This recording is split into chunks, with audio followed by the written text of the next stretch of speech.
नहमदुहु व नुसल्ली व नुसल्लिमु अला रसूलिल करीम अम्मा बाद फ़ौज़ु बिल्लाहि मिनश शैतानिर रजीम बिस्मिल्लाहिर रहमानिर रहीम वल्लज़ीना युमस्सिकूना बिल किताब व क़ामुस सलाह इन्ना ला नुज़य्यु अजरल मुस्लिहीन व इज़ नतक़नल जिबाल फ़ौक़हुम कअन्नहु ग़ुल्ला वज़न्नु अन्नहु वाक़िउम बिहिम ख़ुज़ू मा आतैनाकुम बिक़ुव्वतिन वज़्कुरू मा फ़ीही लअल्लकुम तत्तक़ून। और वो जो किताब को मज़बूत थामते हैं और उन्होंने नमाज कायम रखी तो हम नेकों का नेक नहीं गवाते। और जब हमने पहाड़ उन पर उठाया गोया वो साइबान है और वो लोग समझे कि उन पर गिर पड़ेगा, तो लो जो हमने तुम्हें दिया जोर से और याद करो जो उसमें है कि कहीं तुम्हें परहेजगार हो, कि कहीं तुम परहेजगार हो। पिछली आयत पाक में उन इसराइलियों का जिक्र हुआ जिन्होंने तौरेत शरीफ को ज़ाये कर दिया, किताब बदल डाली, तौरेत बदल डाली और उस किताब को दुनिया कमाने का जरिया बनाया। दौलत व असबाब के लिए उन्होंने किताब में तहरीफ कर डाली। अब उन खुशनसीबों का जिक्र हो रहा है, उन खुशनसीब बनी इसराइल का जिक्र हो रहा है जिन्होंने तौरात से सही फ़ायदा उठाया, उसे ज़ाये न किया, उसे संभाला। जैसे अब्दुल्ला बिन सलाम उनके साथी रज़ियल्लाहु ताला अन्हु। चीज़ अपनी ज़िद से पहचानी जाती है। सफ़ेद की अहमियत उसी वक्त है जब काले को समझा जाए। दिन की अहमियत उसी वक्त समझ में आएगी जब रात का तसव्वुर हो और रात की तारीकियां देखी हो।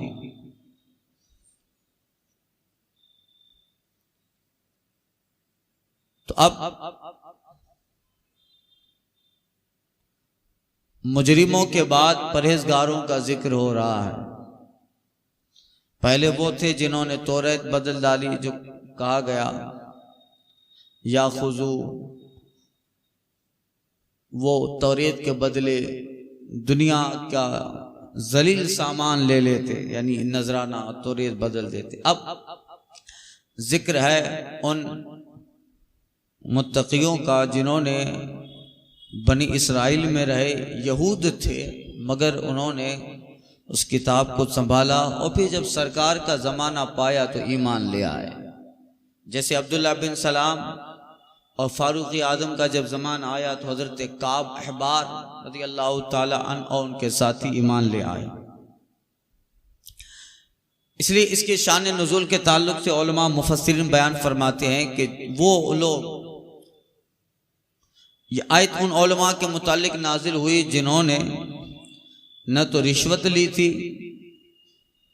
न तौरेत में तहरीफ की, बल्कि सही माने में यहूदियत पे कायम रहे। और सरकार का जब ज़माना आया तो हुजूर का ज़माना पाकर हुजूर पर ईमान ले आए, उनका जिक्र है। अल्लाह फरमाता है वल्लज़ीना युमस्सिकूना बिल किताब व क़ामुस सलाह, और जो किताब को मजबूती से थामते हैं और नमाज जिन्होंने कायम रखी। मतलब ये वो लोग थे जिन्होंने अच्छे आमाल इख्तियार किए। और किताब को थामने का मतलब यह है कि उन्हें जनाब मूसा अलैहिस्सलाम पे जो अल्लाह ताला ने तौरात उतारी और उस तौरात में जो अल्लाह ने कानून दिए थे, नस्लन बादा नस्लिन यहूद आते रहे और उनके पास तौरात भी रही, तो उस किताब को एक यहूदी बनी इसराइल का एक ऐसा हिस्सा था, ऐसी जमात थी जिन्होंने इस किताब को मजबूती से थामा, मतलब उसको सही तौर पे माना, सही तौर पे अमल किया। अक़ामुस्सला, और जैसा उनके दीन में नमाज का हुक्म था उस नमाज को बजा देते। किताब को मानने के बाद, ईमान के बाद, इस्लाम ही नहीं हर मजहब में नमाज रखी गई, हर मजहब में सलात है। बनी इसराइल हों या और जमा अंबिया किराम आते रहे, उनकी उम्मतें हुई। ईमान के बाद हर एक नबी की शरीयत में नमाज थी। अब ये अलग बात है कि उनकी नमाज का तरीका थोड़ा अलग था, मगर नमाज थी। जैसे रोजा, अल्लाह फरमाता है कुतिबा अलैकुम सियाम कमा कुतिबा अलल लदीना मिन क़ब्लिकुम, और तुम पे रोजा फर्ज हुआ, रोजे फर्ज हुए जैसे तुमसे अगलों पे रोजे फर्ज हुए, इसी तरह उन पे नमाज फर्ज हुई, हम पर, हमसे अगलों पर भी नमाज थी। मतलब यह है कि चाहे इस्लाम हो, चाहे हजरत मूसा की शरीयत हो या जनाब ईसा बिन मरियम की शरीयत हो, ईमान के बाद उनमें भी सबसे पहले इबादत वो नमाज है, सबसे अहम नमाज है। तो हर नबी की शरीयत में नमाज थी।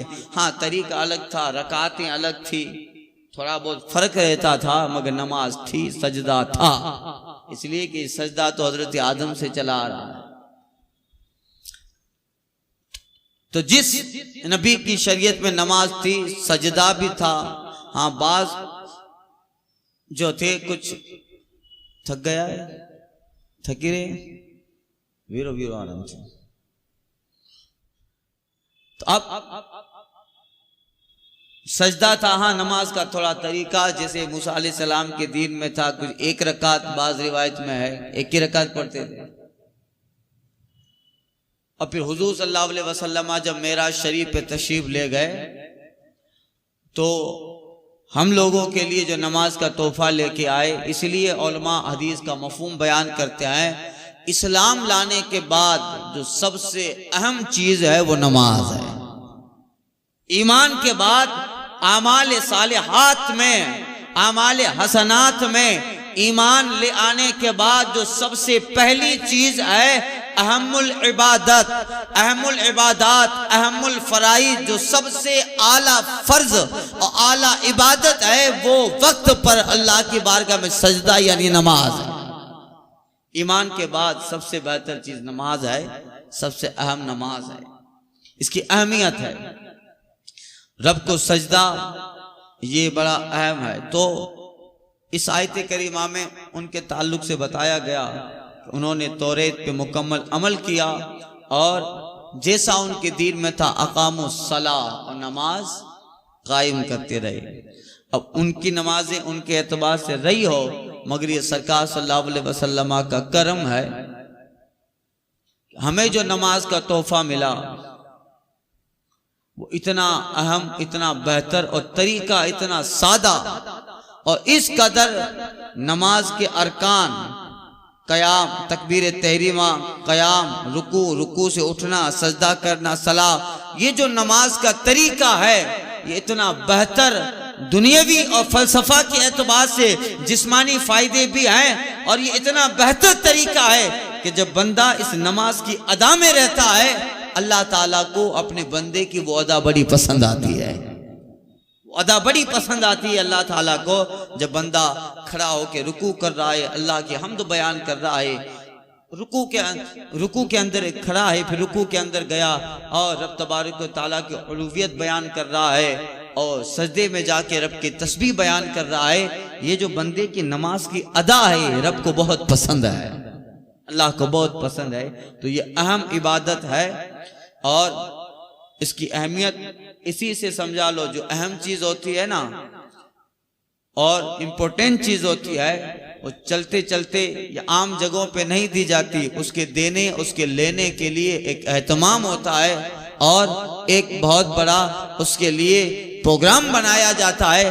अगर रब चाहता तो और इबादत की तरह नमाज का भी डायरेक्ट कुरान में हुक्म नाजिल कर देता, मगर नमाज की अहमियत है कि रब ने महबूब को लामकां बुलाकर ये तोहफा अता फरमाया।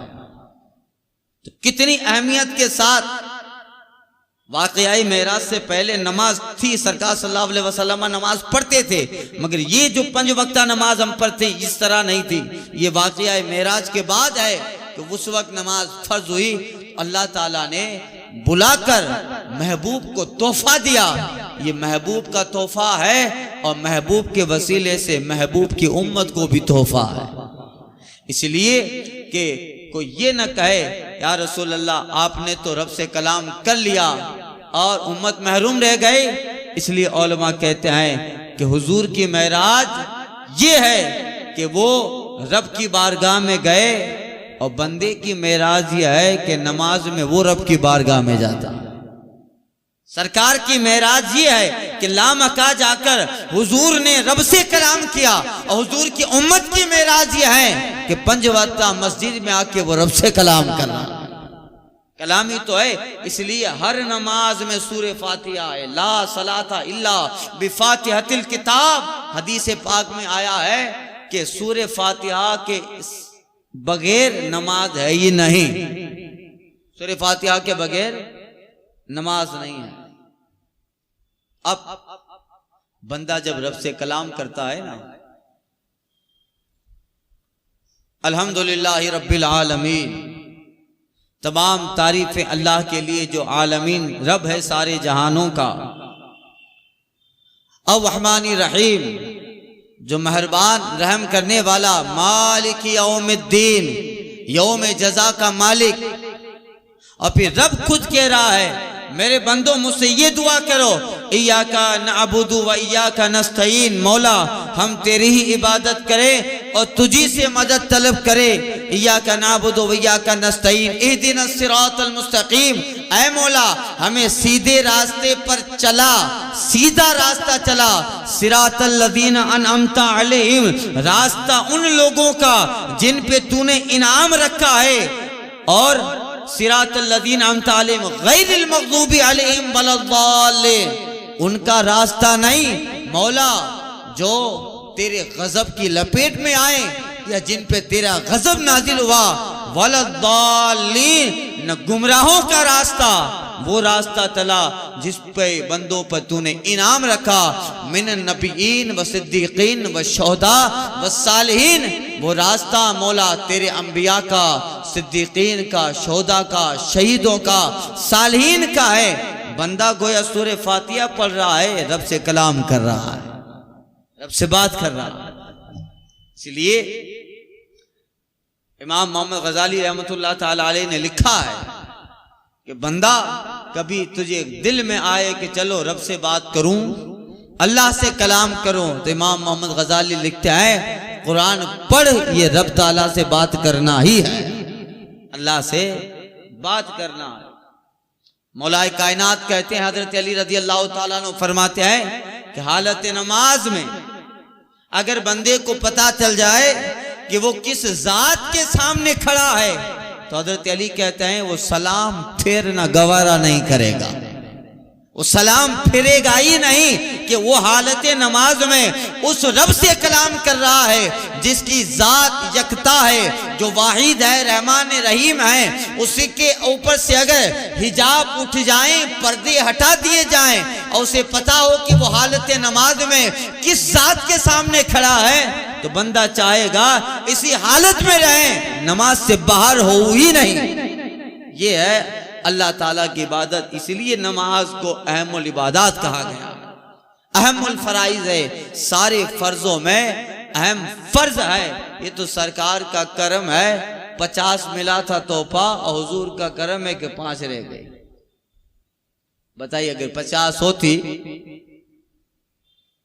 5 में ये वांधे हैं कि फजर में 2 4 10 ही लोग दिखते हैं, अब 50 होती तो आप बताइए 24 घंटा है, 24 घंटे में अगर 50 नमाज हो, हर 25 मिनट में एक नमाज होगी,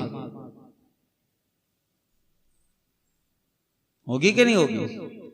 दिन के 24 घंटे, और इस एतबार से अगर हिसाब करो तो फिर हर 25 मिनट में एक नमाज। अभी खत्म किया नहीं कि दूसरा वक्त आ गया, अब खत्म किया नहीं कि दूसरा वक्त आ गया, तो फिर बंदा नमाजी में रहेगा। फिर कब कमाएगा, कब सोएगा, कब खाना खाएगा।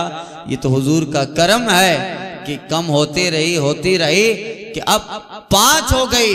फिर सरकार हजरत मूसा अलैहिस्सलाम ने कहा था हुजूर 5 भी नहीं पढ़ पाएंगे, जाइए और कम कराएं। आका कहते हैं अब मुझे मेरे रब से हया आ रही है।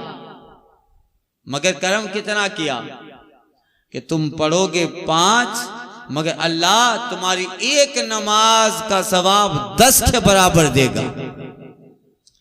एक फजर पढ़ो 10 नमाज का सवाब, एक जोहर की नमाज पढ़ो 10 जोहर का सवाब है, और 5 वक्ता नमाज पढ़ लो, पढ़ी 5 है, सवाब 50 का मिल रहा है।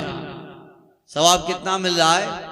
और फिर रमजान जैसा महीना दिया जिसमें एक का 70 गुना है। तो बताइए 5 वक्ता नमाज पढ़ी रमजान में तो फिर 50 हो गई, और फिर रमजान का महीना है। अब इस 50 को आप 70 में मल्टीप्लाई कर दो तो अब कितनी नमाजें हो गई। तो करम है क्या नहीं? करम है मुस्तफ़ा जाने रहमत का। और हुजूर की अताओं से अल्लाह ताला ने इबादत भी दी, और इबादत इतनी आसान कर दी है। लोग कहते हैं शरीयत पे चलना तलवार की धार पे चलने से मुश्किल है। हाँ, जिसको नहीं करना है अमल उसके लिए मुश्किल है।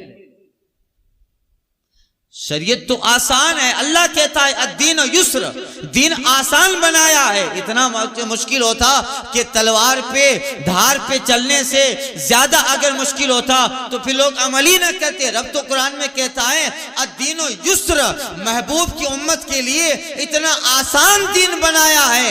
आदमी इरादा कर ले तो सारे वाजिबात भी अदा करेगा, फराइज भी, अरे मुस्तहबात भी अदा कर लेगा। अब जिसे करना है उसके लिए आसान है, जिसे नहीं करना है वो तो हर वक्त पेशाब भी खड़े होके करता है, फिर कपड़े नापाक ही रहेंगे, छींटे उड़ेंगे, इसलिए कि उसको थोड़ी हिम्मत नहीं करनी है। दीन बहुत आसान है। आदमी सिर्फ अमल करने का इरादा कर ले, अल्लाह रास्ते बना देता है, अल्लाह रास्ते बना लेता है। मगर गफलत है हमारी, सुस्ती है हमारी। हम सारी चीजों के लिए प्रोजेक्ट बनाते हैं, अपनी इबादत और नमाज के लिए कोई प्रोजेक्ट तैयार करते ही नहीं है। इबादत के लिए कोई प्रोजेक्ट तैयार नहीं करते हैं। सारे बिजनेस का प्रोजेक्ट तैयार होता है, सारे हमारे इकोनॉमिक्स, सारे मुआशी हालात, सारे सामाजिक हालात, हमारे डोमेस्टिक हालात, सबके लिए बंदा एक प्रोजेक्ट तैयार करता है। ये करना है, वो करना है, फुला वक्त यहाँ जाना है, फुला वक्त यहाँ से आना है, यानी सारे प्रोजेक्ट तैयार करता है। मगर दुनिया की गहमा गहमी के अंदर अल्लाह की इबादत के लिए प्रोजेक्ट तैयार करना भूल जाता। बुजुर्ग अल्लाह वाले उसका एहतमाम करते हैं। सरकार मुफ्ती आजम हिंद रहमतुल्लाह ताला अलैह जब सफर के लिए निकलते तो आप फरमाते थे कि नमाज का वक्त कहाँ पे आएगा, तो इस जगह पहुंचेंगे, जोहर का वक्त आएगा, यहाँ पहुंचेंगे, असर का वक्त आएगा। जब सारा रास्ता इतना होता कि नमाज बिल्कुल अदा हो गई है तो फिर सरकार मुफ्ती आजम सफर करते थे। वरना फरमाते थे कि अगर इस वक्त गाड़ी में रहे, हवाई जहाज या किसी और सफर में रहे और नमाज का वक्त आया, नमाज पढ़ने की जगह ना होगी तो सरकार मुफ्ती आजम वो सफर कैंसिल कर देते। और यही हुजूर ताज शरिया को देखा गया। आप कहीं भी जाते तो हजरत अल्लाह असद रजा साहब क़िबला से मौलाना मुफ्ती शोएब रजा साहब से पूछ लेते कि अच्छा जोहर का वक्त, कब जोहर इधर रहेगी, कहा कि फिर असर का वक्त, कब असर के वक्त हम फ्लाइट में रहेंगे, का कितने बजे वहां पहुंचेंगे, कब इतने बजे पहुंचेंगे, वहां होगा कहाँ से, वहां अगर एयरपोर्ट पे वक्त पे पहुंच गए तो फिर असर का वक्त होगा। तब हुजूर ताजुल शरिया फरमाते ठीक है तो फिर असर की नमाज वहीं पढ़ेंगे। यानी इस कदर अहम और इन सारी बातों का ध्यान कि अपने सफर में भी ये प्रोजेक्ट तैयार करते थे कि कौन सी नमाज कहां पढ़नी है और नमाज छूट तो नहीं जाएगी। हम लोग सारा सफर बांध लेते हैं। यहां से अजमेर शरीफ जाना है, दिल्ली जाना है, सारी चीजें याद रहेंगे। पावर बैंक लिया, मोबाइल की बैटरी अगर खत्म हो जाए तो फिर मोबाइल चार्ज कैसे होगा? पानी की बोतल ली, ये लिया, वो लिया, चार्जर लिया, सब लिया, मगर हमारे इन सारे सफर के अंदर हम कभी ये प्रोजेक्ट नहीं बनाते हैं कि अच्छा ट्रेन इस वक्त कहाँ रुकेगी तो जोर कहाँ पड़ेंगे, असर कहाँ पड़ेंगे। हम लोग भूल जाते हैं, ये प्रोजेक्ट हमसे रह जाता है। इसलिए जबकि यही अहम है, वमा खलक़तुल जिन्ना वल इंस इल्ला लियअबुदून। अल्लाह कहता है हमने जिन और इंस को इसीलिए बनाया कि हमारी इबादत करें। मकसद तो इबादत है। दुनिया तो सिर्फ इसलिए दी है ताकि इस दुनिया के अंदर तुम्हारे जिस्म को ग़िज़ा मिलती रहे।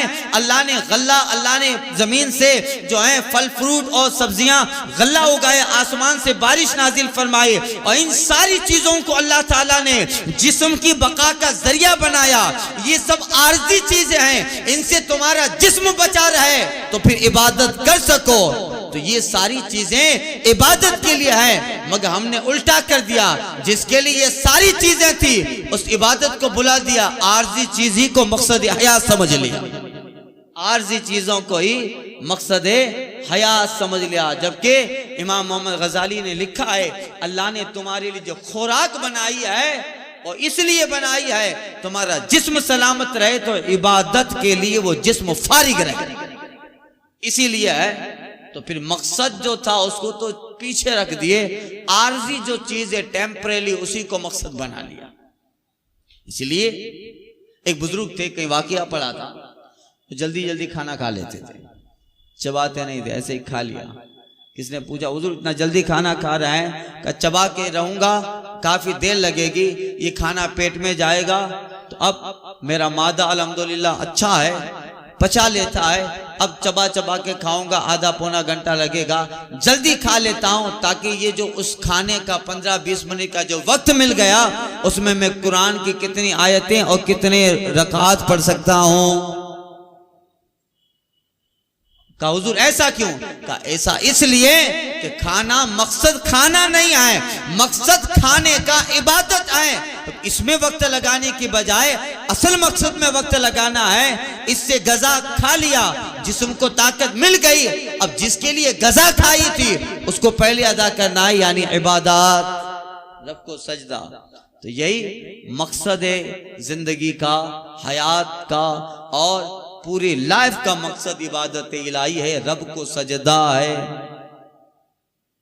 मगर बंदा उसको भूल बैठा है। अल्लाह ताला हुस्न तौफीक अता फरमाए। तो हर दीन में नमाज थी और इस्लाम में हमको भी जो नमाज मिली है उसका इतना बड़ा फायदा है कि सिर्फ दुनिया का ही नहीं, आखिरती का नहीं, दुनिया में भी नमाज को बड़े बड़े फलसफी लोगों ने कहा है कि नमाज एक तरह जिस्म की उस जबरदस्त वर्जिश है कि अगर सारे अरकान नमाज के उस तरीके पे अदा करो जिसकी सरकार ने तालीम फरमाई है, जिस्म से हजारों बीमारियां खुद ब खुद अल्लाह ताला गायब कर देता है। नमाज है, वुजू है, ये सारी चीजें तो जिस्म के लिए बका भी बना दी, फायदा भी बना दिया, और इबादत की इबादत भी है और जिस्म का फायदा भी है। सुनिए, तो अल्लाह ताला ने उन बनी इसराइल का जिक्र किया, वल्लदीना युमस्सिकुना बिल किताब वक़ामुस्सलाह, जिन्होंने किताब मजबूती से थामे रहे और उन्होंने नमाज कायम की। इन्ना ला नुज़ीउ अजरल मुस्लिहीन, अल्लाह फरमाते हैं हम ऐसे नेकों का ऐसे नेक लोगों का अजर जाय नहीं करेंगे। अब एक दूसरा वाक़या है, वइज़ नतक़नल जिबाला फ़ौक़हुम कन्नहु ग़ुल्ला वज़न्नु अन्नहुम वाक़िउन बिहिम ख़ुज़ू मा आतैनाकुम बिक़ुव्वा वज़कुरू मा फ़ीहि लअल्लकुम तत्तक़ून। जब हज़रत मूसा अलैहिस्सलाम तौरात के लिए तशरीफ ले गए थे और आपको अल्लाह ताला ने किताबे तौरात अता फरमाई, जब हजरत मूसा अलैहिस्सलाम तौरात लेके आए और बड़ी, मैंने इससे पहले अर्ज किया था, बड़ी बड़ी तख्तियां थी तौरात की, उस पे आयात लिखी थी। मूसा अलैहिस्सलाम तूर पे लेने गए थे, 40 दिन आप चिल्ले में रहे, वहाँ 1 महीने का था, फिर मिसवाक कर लिया, 10 दिन बढ़ा, ये सब वाकया अर्ज कर चुका हूँ। फिर जब तौरेत लेके आए तो उसमें कानून था, अब ये करना है, ये नहीं करना है, इस तरह इबादत करनी, इस तरह नमाज पढ़नी, सारे कवानीन थे। मूसा अलैहिस्सलाम तौरेत लेके आए और बनी इसराइल को सुनाते रहे। तो अब अपनी मनमानी नहीं चलेगी, ये दीन है, ये शरीयत है और इसके कानून इस किताब में है। तो थोड़े सख्त थे, अभी तक तो बहुत आसानी चलती रही, अब अमल करना है। तो क्या कहे, कुछ लोग आए कि समीना वसैना, मूसा तुमने हमें सुना दिया कि तौरेत में ये है, ये करना है, ये नहीं करना। समीना, हमने सुना, लेकिन वो असैना, हम मानेंगे नहीं, हम लोग मानेंगे नहीं। यानी सुन तो लिया मगर अब अमल हम नहीं करेंगे। आदत बनी थी पहले ही से आजादी की, नेमतें खाने की, मन्नो सलवा खूब खाया, न कमाना न मेहनत करनी, आसमान से ऐसे ही सारी चीजें आ जाती थी। अब लेके तो आए हैं मगर हम लोग मानेंगे नहीं। तो अल्लाह ताला को उनका ये जुमला पसंद ना आया कि नहीं मानेंगे। तो रिवायतों में आता है कि जो तूर पहाड़ था, ये वाकया ये है कि हजरत मूसा अलैहिस्सलाम तूर पे गए थे, तो आप कुछ लोगों को लेकर भी गए थे। अब तौरेत लेके जब आए हैं तो वहीं कुछ 70,000 के करीब और मुख्तलिफ रिवायतें हैं लोगों की, उनको आके हजरत मूसा अलैहिस्सलाम ने सुनाया।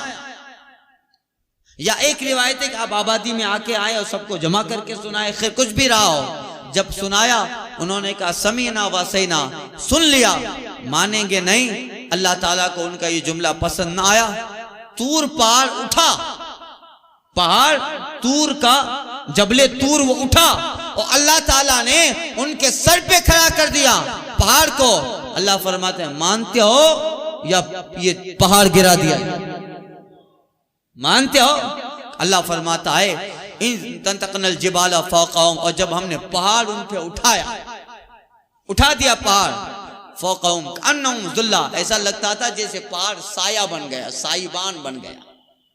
साइबान का मतलब इतना ऊंचा भी नहीं था, बस सरों पे था और एक फरिश्ता कह रहा था मानते हो या गिरा दिया जाए। अब जब मौत को देखा तो फिर सजदे में गिर गए, सजदे में गए। कहा नहीं मौला, माना समीना समीना व अताना, अताना माना भी और फमा बदारी भी करेंगे। फिर क्या हुआ, सजदे में गिर गए। जब सजदे में गिरे तो फिर भी शक था कि कहीं गिर ना पड़े।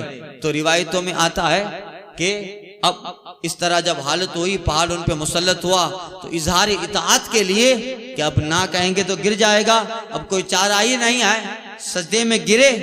माना मान लिया हमने, मगर फिर भी एक गाल पे सजदा किया, ऊपर पहाड़ देख रहे थे।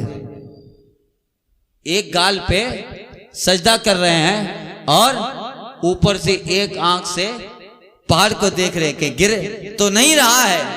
तो अब मौला कबूल क्या। इसलिए बुजुर्गों ने फरमाया कि आज भी यहूदी सजदा ऐसे ही करता है।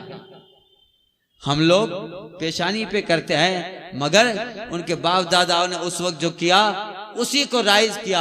आज भी यहूदी, आप जाओगे हेब्रोन वगैरह में, कहीं कहीं अपनी इबादत करते रहते हैं। अभी हम लोगों का जाना हुआ था तो कहीं, वैसे तो ये लोग का इबादत करते नहीं हैं, अभी सब वो चला गया, कोई ना पाबंद है, और इसलिए कि अब वो उस दीन पे रहे नहीं, काफिर और मुशरिक और मुर्तद है, तो कोई इबादत का नामो निशान यहूदियों में आज नहीं है। बस हफ्ता महीना और चर्च में या क्या बोलते अपने इबादत खाने में गए और आके वापस आए, बाकी इबादत से कोई सरोकार नहीं है। एक ही मकसद है उनका अभी दुनिया में, मुसलमानों को खत्म करना। बाकी गंदे हैं, नंगे हैं, कमीने हैं, कपड़ा इतना कम करते करते अब नंगे हो गए और जिस्म को गंदा करते करते यहां तक पहुंच गए कि अब इस्तिंजा में पानी भी इस्तेमाल नहीं करते। आज भी। तो अगर कभी कभी वो बुजुर्ग जिनको ये लोग मानते हैं, यहूदी जिनको ये मानते हैं, हजरत मूसा अलैहिस्सलाम हो या हजरत याकूब अलैहिस्सलाम है, हजरत इसहाक अलैहिस्सलाम है, हेब्रोन है अल खलील, तो आप जाओ हेब्रोन में, तो कहीं कहीं वो कुछ लोग बाहर से आए होते हैं तो वहाँ सैर करने के लिए तो एक सजदा कर लेते हैं किसी के मज़ार के पास, तो वो देखा है इसी तरह करते हैं। हम लोग को करेंगे, ऐसे नहीं करेंगे, ऐसे झुकेंगे और झुक कर ऐसे कर लेंगे। तो आज भी एक ही गाल पे सजदा करे। क्यों? ये वहीं से चले आ रही है रिवायत कि उनके बाप दादाओं पे साहिबान तूर का आ गया, सजदा किए, मगर खौफ था, सजदा तो कर रहे हैं, दिल में तो माना है नहीं, जबान से निकला के कहीं गिर ना पड़े, इसलिए एक गाल पे सजदा है, देख रहे हैं तूर पे आए तो हाथ ऊंचा कर दे। ऐसे लोग हैं। तो आज भी एक ही गाल पे सजदा हो रहा है, और दूसरा गाल तो फिर कब्र और हश्र में फरिश्ते सुझाएंगे, वो अलग बात है। वो इन सब का यही हाल होने वाला है, चाहे ये हो, चाहे वहाबिया हो, देवबंदिया हो। यहां अगर सूझे हैं तो वहां भी सूझे हुए होंगे। एक मुनाजरे में एक वहाबी मुनाजिर था सामने, और सुन्नी थे, मगर वहाबी जो मुनाजिर था वो थोड़ा नाक में से बोल रहा था। तब वहाबियों के पास पैसा है, बातिलों के पास और तरह तरह की आसाइशें हैं, और वो अपने आप को समझते हैं कि हम लोग हक पे हैं। तो सामने जो सुन्नी के मुनाजिर थे, उनको एक वहाबी मुनाजिर ने तन से कहा कि अब तुम क्या कर रहे हो, हमको देखो। तो उसने अपनी शान एक शेर में बयान की, मसनद ज़री पे बैठे हैं वहाबी फूल फूल। अब ये शेर उसने कहा मिसरा का, मगर उसकी नाक थोड़ी कटी हुई थी, उसकी नाक थोड़ी कटी हुई थी, तो सही से आवाज नहीं निकल रही थी, तो फूल को पून पून कह दिया। क्या कहा? मसनद ज़री पर बैठे हैं वहाबी पून पून। सुन्नी मुनाजिर ने कहा नाक काटी है खुदा ने, कान काटेंगे रसूल। नाक काटी है खुदा ने, कान काटेंगे रसूल। तो चाहे ये हो, चाहे यहूदो नसारा हो, अगर आज उनके जिस्मानी कुछ मर्द अमरा या जिस्मानी दो या इबादत में उन्होंने जो नुक्स पैदा किया, जैसे यहूदियों के इस तरह का सजदा है, तो अगर दूसरा गाल बचा भी है तो कयामत में वो बचा नहीं रहेगा। कयामत में तो उनका भी यही हाल होना है कि यहाँ नाक काटी है खुदा ने, वहां कान काटेंगे रसूल। तो ये अब इसी मजमून की आगे जो आयत करीमा आ रही है, उस आयत करीमा में ये बयान है कि अल्लाह तबारक व तआला ने हजरत आदम अलैहिस्सलाम की पीठ से कयामत तक आने वाले लोगों को निकाला। वइज़ अख़ज़ रब्बुका मिन बनी आदम मिन ज़ुर्रिहिम ज़ुर्रियतहुम, और जब ए महबूब याद करो तुम्हारे रब ने औलाद आदम की पुष्ट से उनकी नस्ल निकाली, तुम्हारे रब ने आदम की पुष्ट से उनकी नस्ल निकाली, और रब ने चूंटियों की शक्ल में निकाला था, और कयामत तक जो आदम अलैहिस्सलाम के बेटे होने वाले हैं उन सबको निकाला। और रब ने 3 वादे लिए, उनमें से एक था अलस्तु बिरब्बिकुम, बताओ मैं तुम्हारा रब नहीं हूं। फिर उसका जवाब, फिर कुछ वादे सरकार सल्लल्लाहु अलैहि वसल्लम के ताल्लुक से, कुछ वादे किताबें आसमानी किताबों के ताल्लुक से। इंशाअल्लाह ताला ये बहुत मालूमाती तफसीर होगी इंशाअल्लाह आइंदा के दर्स में।